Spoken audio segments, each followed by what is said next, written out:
Hey guys, Kenny here. I've recently seen this movie on YouTube, and it's 1994's The Crow, based on the comic book or graphic novel of the same name. And long story short, it's basically about this. Uh, it's basically about this guitar player who he and his girlfriend are murdered by this certain group of really evil men, and he gets resurrected, uh, like by a crow, and this crow guides him to these people that killed him and his girlfriend. And Eric Draven, uh, he takes his revenge out on the people that killed him and his girlfriend. And Eric also starts getting to know this young girl that he used to know when he was alive, and they form a very strong bond together. And Eric also forms a strong bond and a friendship with this police detective, or, and that this police officer has a very strong part in this. I really liked how he was portrayed. Even the young girl, she hasn't acted in anything since this. And The Crow from 1994, this is almost 20 years ago. So she hasn't acted in anything since, because soon after Brandon was killed, she had to go back and shoot this scene where she says, uh, I, well, screw you or something, I thought you cared.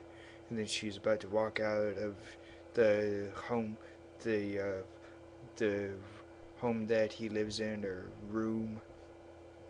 And then he appears right behind her with a bright uh, beam of light behind him, where it shows him as a black figure. And then he says, I do care. And that's a double, not Brandon. And the story goes on, and he takes his revenge out on these people and kills them that killed him and his girlfriend. And it was brutal how they were killed, especially the girlfriend. More, it was more so the Eric himself, but even the girl was killed in a very horrific way. And then he ends up like sort of freeing his he his spirit is free. It's no longer uh, bound to stay on Earth. Like his body isn't meant to stay on Earth anymore. Now that he killed all the the men that killed him and his girl. And this story is very deep and very profound. I love how deep and moving the story is, and the violence and the is very gruesome. And so this is not for a young person to watch at all, especially even when there's no violence in the scene. The darkness in it is still pretty daunting, and it's very gothic, and it's that would also probably scare really young viewers. And all the acting is top notch. I love how the dialogue was was said. It was said with such conviction and sometimes humorous.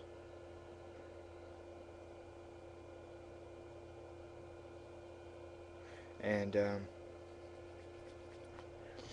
I highly, highly, highly recommend The Crow.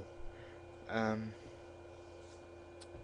I really think that this movie is being forgotten, and it doesn't deserve to be. People need to keep remembering this movie. Because, in my opinion, this is one of the key films of the 1990s. And I think it was by Dimension or something. It was pretty independent. It wasn't a big studio picture, I think. I think it was sort of independent. And through the years, it has gained a huge cult following and a huge fan base, and deservedly so. That's why my throat is kind of hurting. But The Crow, hmm, there's so many layers in this that anyone could take any kind of a meaning or feeling or thought from this movie.